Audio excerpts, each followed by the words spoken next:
नमस्कार दोस्तों, स्वागत है आपका daily one topic by AK YouTube channel पर। वेस्टर्न पॉलिटिकल थिंकर्स में हम आज देखने वाले हैं जॉन स्टुअर्ट मिल के जीवन परिचय और इनसे संबंधित कुछ महत्वपूर्ण रचनाओं के बारे में। तो दोस्तों, जॉन स्टुअर्ट मिल और जेम्स मिल, ये दो नाम आपको देखने को मिलेंगे। तो जॉन स्टुअर्ट मिल यानी जिसका आपके सिलेबस में जिक्र किया गया है J.S. मिल, उनके पिता का नाम है जेम्स मिल। जेम्स मिल का क्षेत्र अलग है। जेम्स मिल एक प्रसिद्ध इतिहासकार हैं। क्या है? प्रसिद्ध इतिहासकार। ठीक है। और हम किस में अध्ययन कर रहे हैं? हम राजनीति विज्ञान में अध्ययन कर रहे हैं। तो इसलिए हमें ध्यान रखना है J.S. मिल यानी जिसका पूरा नाम है जॉन स्टुअर्ट मिल। ठीक है दोस्तों, इसके जीवन परिचय की आज हम बातचीत करते हैं बिल्कुल सरल भाषा में। आपको वीडियो नोट पूरा देखने ला है, सारी चीज़ें क्लियर हो जाएंगी। चलिए शुरू करते हैं। देखिए, जेम्स मिल यानी जॉन स्टुअर्ट मिल के पिता। ठीक है।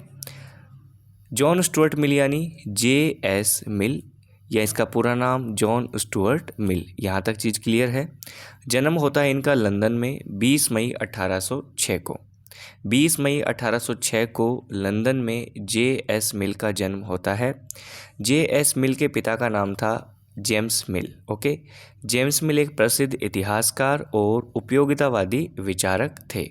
यहाँ तक कोई दिक्कत नहीं है। ये भी कहा जाता है कि जेम्स मिल जो थे वो बेंथम को बहुत ज़्यादा मानते थे। ठीक है, बेंथम को बहुत ज़्यादा मानते थे। तो अब देखिए, J.S. मिल यानी जॉन स्टुअर्ट मिल का लंदन में जन्म हुआ 20 मई 1806 को। अब जब इनका जन्म होता है तो इनके पिता की कुछ इनसे आशाएं होती हैं, उम्मीदें होती हैं, जैसे हर पिता को अपने पुत्र या पुत्री से होती है। तो यहाँ पर जेम्स मिल अपने पुत्र को यानी J.S. मिल को क्या बनाना चाहते थे? एक विद्वान बनाना चाहते थे, एक बहुत ज्ञानी व्यक्ति बनाना चाहते थे।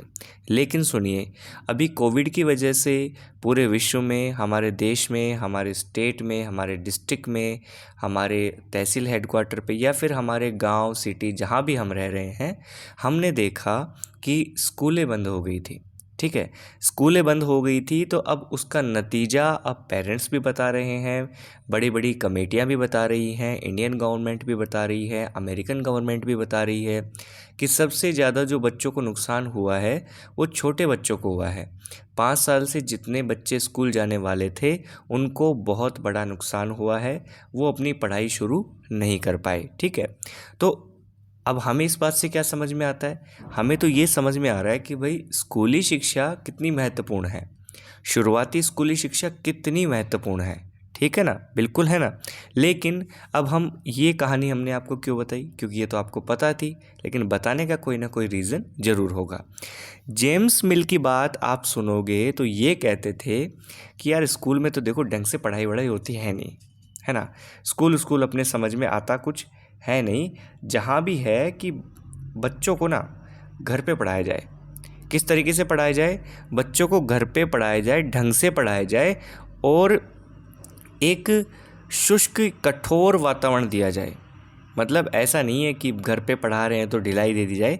लेकिन चलो, स्कूल में भी पढ़ाई होती है, नहीं होती, लेकिन जेम्स मिल का ये सोचना था, ये कहना था कि यार देख, स्कूल में तो पढ़ाई वढ़ाई होती है नहीं, बच्चों को अपने घर पर एक नियंत्रण के अंदर रखो, एक कठोर वातावरण उपलब्ध करवाओ और फिर उनको पढ़ाओ। कहाँ पढ़ाओ? घर पे पढ़ाओ। और इन्होंने ये कहा नहीं, इन्होंने ये करके भी दिखाया। किस प्रकार करके दिखाया, मैं आपको बता रहा हूँ। मात्र 3 वर्ष की उम्र में, जब जॉन स्टुअर्ट मिल केवल 3 वर्ष की आयु के थे। ठीक है, 3 वर्ष की उम्र में जॉन स्टुअर्ट मिल यानी J.S. मिल को ग्रीक भाषा की शिक्षा दी गई, है ना। जैसे ही वो बड़ा हुआ, 8 वर्ष की आयु तक पहुंचा, तो उसे गणित और अंग्रेजी की उच्च शिक्षा मिलने लगी। बचपन में जब खेलने कूदने के दिन होते हैं ना, तो उस समय पर ये मिल जो है, ये प्लेटो के बारे में, हेरोडोटस के बारे में, ल्यूशियन के बारे में अध्ययन कर चुके थे। समझ रहे हो आप बात में? तो लैटिन भाषा भी सीख ली।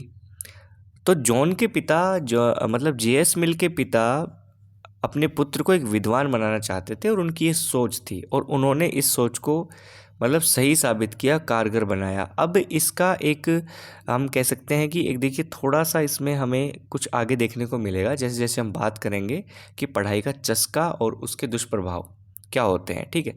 अब J.S. मिल जो थे उनको बचपन में ऐसा माहौल दिया गया कि भाई आपको पढ़ना है, बार बार उनके हाथ में किताबें दे दी जाती थी, उनके लिए माहौल ऐसा क्रिएट किया जाता था, उनको छोटी सी उम्र में बहुत कुछ सिखाने की कोशिश की जा रही थी। तो 8 वर्ष की आयु में 8 वर्ष का बच्चा क्या होता है? 8 वर्ष का बच्चा क्या होता है आप भी बताइए, है ना? ज़्यादा से ज़्यादा वो सेकंड क्लास में मिल जाएगा। अभी ये 6 साल वाला रूल जो लागू हो गया, 6 साल का बच्चा तो एडमिशन लेगा, ठीक है ना? तो सेकंड क्लास या थर्ड, इससे ज़्यादा तो मिलेगा नहीं। तो 8 साल की आयु में ही बच्चे को कभी तो लॉज दे देते थे, लॉज किताब है ना, कभी रिपब्लिक दे देते थे और पुस्तक दे देते थे और कहते थे इनको पढ़ो, इनका अध्ययन करो, ठीक है? तो कभी उनको लॉज दे दी, कभी उनके हाथ में कभी उनके हाथ में रिपब्लिक जैसी किताबें दे दी। मतलब उनको ज्ञान देने की पूरी पूरी कोशिश की जा रही थी, उनके हाथ में किताब ही पकड़ा देते थे, लो भाई पढ़ो। अब जैसा बच्चे को रखा जाएगा बच्चा तो वैसे ही रहेगा, ठीक है ना? तो J.S. मिल को भी पढ़ने की बहुत तगड़ी आदत हो गई, ये मान लो आप, बहुत शानदार आदत हो गई। शानदार का मतलब ये हुआ कि मिल का नेचर भी कुछ पढ़ने वाला ही हो गया, प्रकृति पढ़ाकू हो गई। कैसी प्रकृति होगी? पढ़ाकू। अब पढ़ाकू प्रवृत्ति जब हो जाएगी आपकी, आपका नेचर जब हो जाएगा, तो आप किस किस अवस्था में रहना पसंद करोगे? एकांत प्रिय अवस्था में रहोगे। अब एकांत प्रिय अवस्था में मिल रहते थे, J.S. मिल रहते भी थे और पढ़ते भी रहते थे, और पढ़ाई में क्या रहते थे? डूब जाते थे, मग्न रहते थे, ठीक है क्या? मतलब पढ़ने वाला एकांत प्रिय रहेगा, पढ़ता रहेगा, पढ़ाई में डूब जाएगा, मग्न रहेगा। इस दौरान यदि उसे किसी ने बोला या फिर उससे कोई मिलने आया तो उससे क्या होगा? डिस्टर्बेंस होगा। यहाँ तक होने लग गया कि जब उनसे कोई मिलने भी आ जाता था तो उसको अपना दुश्मन समझ बैठते थे कि यार ये कहाँ से आ गया, क्यों आ गया, ठीक है? आप भी बहुत ज़्यादा पढ़ते होगे ना, तो आपको भी ऐसी चिढ़ होती होगी। तो थोड़ा सा सामाजिक रहिए, संतुलन बना के रखिए, ठीक है ना? अपने घर वालों को, रिश्तेदारों को, दोस्तों को दुश्मन मत समझिए। हाँ, हालांकि अपना टाइम टेबल फिक्स रखिए। तो यहाँ पर ऐसा नहीं हुआ, इनको तो मतलब 24 घंटे पढ़ना, जब भी जाग रहे हैं पढ़ना, मतलब इनको पढ़ने के लिए बना दिया, तेरे को तो पढ़ना ही है और कुछ नहीं करना, ठीक है? तो अब जब ऐसी स्थिति हो गई तो भैया ऐसी स्थिति में क्या होता है कि जब एकांत प्रिय हो जाएगा, चिढ़ने वाला हो जाएगा, किसी से भी बात नहीं करेगा, मिलेगा नहीं, तो सीधी सी बात है, बंदा स्ट्रेस में चला जाएगा, तनाव में चला जाएगा। तो ये भी यही हो गया कि छोटी सी अवस्था में, छोटी सी उम्र में ही लगने लग गए, तो बहुत बड़ा है भाई, उसका बिहेवियर ऐसा हो गया, बहुत बड़ा है। थका थका रहने लग गया, उदास रहने लग गया, मानसिक तनाव हो गया, मेंटली स्ट्रेस हो गया उसको कंप्लीटली, है ना? अब यार जेम्स मिल ने देखा ये तो उल्टा खेल हो गया, ये तो बच्चा ख़राब हो जाएगा, मतलब ऐसे तो ये दिक्कत में आ जाएगा। तो उन्होंने क्या किया कि भाई तू थोड़ी देर घूमा। आप भी ये करते हैं, हमारे घर वाले भी कहते हैं यार तू बोर हो रहा है ना, चल एक काम कर, तू घूम या कहीं, कहीं भी घूमा जहाँ तेरा मन करे, रिश्तेदारी में और कहीं पर्यटन स्थल पर, कहाँ जहाँ तू जाना चाहता है, जहाँ तेरे को अच्छा लगे तू जा। लेकिन जब बच्चा बहुत छोटा है तो फिर उसको भेजना पड़ेगा। तो उसको मन बहलाने के लिए जेम्स मिल ने कहाँ भेजा उसको? फ्रांस भेज दिया, ठीक है ना? फ्रांस भेज दिया। फ्रांस में मिल ने क्या किया कि सागर तटों के किनारे घूमता रहा, प्राकृतिक सौंदर्य को देखता रहा, वनस्पति प्राणी शास्त्र का अध्ययन का उसको मन किया, ठीक है ना? ताज़ी हवा ली थोड़ी सी, मन खुश हुआ, और इंग्लैंड में जब वो वापस लौटा तो फिर से वो किताबें की दुनिया में डूब गया। अब यहाँ पर क्या हुआ कि जब मिल के जीवन में मानसिक विकास में नए युग का श्री गणेश तब हुआ जब उन्होंने बेंथम की कानून के सिद्धांत की पुस्तक पढ़ी। कौन सी? बेंथम की कानून के सिद्धांत की पुस्तक जब उसको पढ़ने को मिली तो उसने अपने बारे में ये लिखा है कि मेरे जीवन का मानसिक विकास का नया सवेरा वहीं से शुरू हुआ था। मतलब मैं परेशान हो गया था, उसके बाद मैं फ्रांस गया, उसके बाद जब मैं वापस लौटा तो मैंने दोबारा से अध्ययन किया तो बेंथम की जो मेरे हाथ किताब जो हाथ में लगी, कानून का सिद्धांत, उसे पढ़कर मेरे जीवन का मानसिक जो विकास था उसका एक नया एरा शुरू हो गया, नया समय शुरू हो गया, ठीक है? ये किसने कहा? ये स्वयं मिल ने कहा, अपनी आत्मकथा में इन्होंने लिखा, ठीक है साहब। धीरे धीरे जब बड़ा हुआ तो एक विद्वान बन गया। इसने मिल ने अपनी एक संस्था भी बनाई, एक संस्था की स्थापना की जिसका नाम था यूटिलिटेरियन सोसाइटी। क्या था? Utilitarian society. ध्यान में रखिएगा, ये जितनी भी चीज़ें यहाँ पे मैं लिखता हूँ ना सिंपल लैंग्वेज में, सरल भाषा में, ये कहीं ना कहीं महत्वपूर्ण ही होती हैं। ठीक है दोस्तों। तो यूटिलिटेरियन सोसाइटी जब इन्होंने स्थापना की, इसका मकसद क्या था? इसका मकसद यही था कि आसपास में जितने भी विद्वान थे ना, वो सामयिक विषयों पर आएंगे और यहाँ पर बैठकर बातचीत करेंगे, बहस करेंगे। क्या करेंगे? बहस करेंगे। इससे क्या होगा? इससे नॉलेज और डेवलप होगा। 1830 में मिल का परिचय एक सुंदरी श्रीमती हैरियट टेलर से हुआ। यही इनकी आगे जाके पत्नी बनती है। ओके। तो 1830 में मिल का परिचय एक अत्यंत प्रतिभाशाली भी थी ये महिला, और प्रतिभाशाली महिला थी और काफ़ी इंटेलिजेंट उच्च वर्गीय महिला हैरियट टेलर से इनका परिचय हो गया। इसी महिला से इन्होंने विवाह भी कर लिया। भाई इंटेलिजेंट थी, अच्छी महिला थी, प्रबुद्ध थी, विद्वान थी, और विद्वानता में तो इंटरेस्ट था पढ़ने वालों के तो आपस में, है ना। तो इसी महिला से, श्रीमती हैरियट टेलर से इनका विवाह हो जाता है। जब ये इनसे मिले तो इनके बौद्धिक संकट का अंत हो गया। मतलब इनको बहुत ज़्यादा हेल्प मिली। किसको हेल्प मिली? विचारों में मानवीयता प्रस्फुटन होने लगा, संवेदनशीलता बढ़ने लगी, और इनको बहुत ज़्यादा मदद मिली हैरियट टेलर से, यानी अपनी पत्नी से। ठीक है। अब देखिए, अपनी पुस्तक यानी J.S. मिल अपनी पुस्तक स्वतंत्रता ऑन लिबर्टी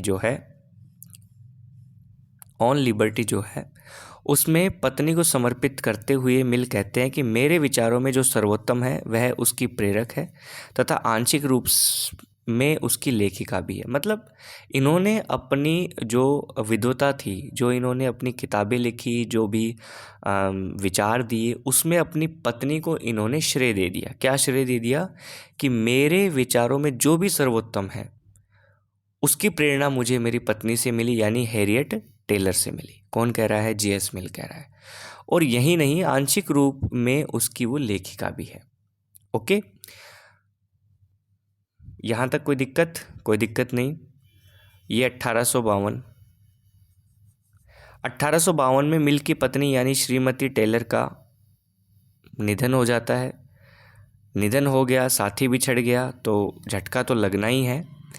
तो मिल को बहुत बड़ा झटका लगा और फिर से अपनी पहले वाली जो किताबों की दुनिया थी उसमें मिल लौट गया। ओके, पत्नी के एक्सपायर होने के बाद में मिल अपने पहले वाली दुनिया में लौट गया।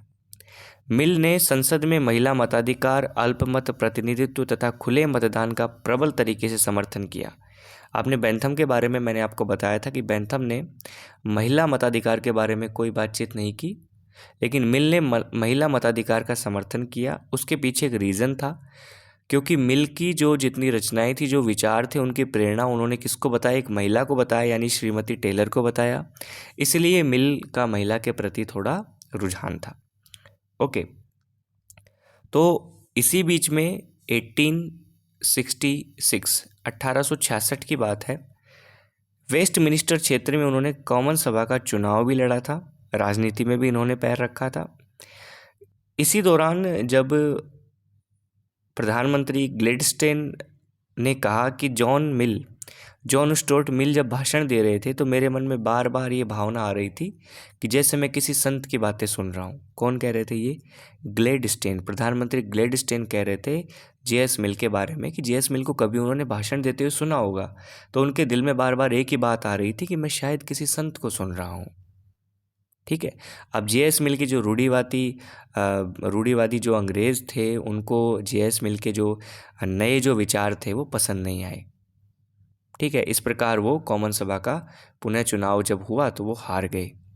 इस दौरान इसी तरीके से J.S. मिल जो है, जॉन स्टुअर्ट मिल जो है, 1873 में मिल का निधन हो गया, और मिल के निधन के बाद मिल को उसकी पत्नी श्रीमती टेलर की कब्र में ही लिटा दिया गया। ये छोटा सा फैक्ट है। ठीक है दोस्तों, तो ये तो था मिल का एक थोड़ा सा छोटा सा प्यारा सा जीवन परिचय। आप यदि वीडियो नोट में अब तक बने हुए हैं तो वीडियो को लाइक कर दीजिए, और आपको ये मेरी जो सरल भाषा में आपके साथ ये प्रेजेंटेशन दी जाती है ये कितना समझ में आती है बताया करें। अब जे.एस. मिल की कुछ प्रसिद्ध रचनाएं हैं जिनकी हम आगे आने वाले जो इनके सिद्धांतों में बातचीत करेंगे। स्वतंत्रता के बारे में क्या कहते थे, महिला मताधिकार के बारे में क्या कहते थे, उपयोगितावाद के बारे में क्या इनके विचार थे। जो भी मिल से रिलेटेड जितने भी महत्वपूर्ण बातें जो परीक्षा की दृष्टि से महत्वपूर्ण बन सकती हैं उन पर हम आगे बातचीत करेंगे। तो मिल की कुछ रचनाएँ हैं जैसे system of logic, the principle of political economy, on liberty, consideration of representative government, utilitarianism, or thoughts on parliamentary reforms, the subjection of women, autobiography, and essays on religion। ये जे.एस. मिल यानी जॉन स्टुअर्ट मिल की कुछ महत्वपूर्ण प्रमुख रचनाएं हैं। ठीक है दोस्तों, यहाँ तक कोई दिक्कत है? कोई दिक्कत नहीं है। जेम्स मिल के पुत्र जॉन स्टुअर्ट मिल, जे.एस. मिल के बारे में हमने इस वीडियो नोट में जो भी देखा आपको अच्छे से उम्मीद है समझ आया होगा, आपने वीडियो का पूरा आनंद लिया होगा। तो मिलते हैं नेक्स्ट वीडियो नोट में। इस वीडियो को कर दीजिएगा लाइक और इसे कर दीजिएगा share. Thanks for watching. Smiley भी दे देता हूँ।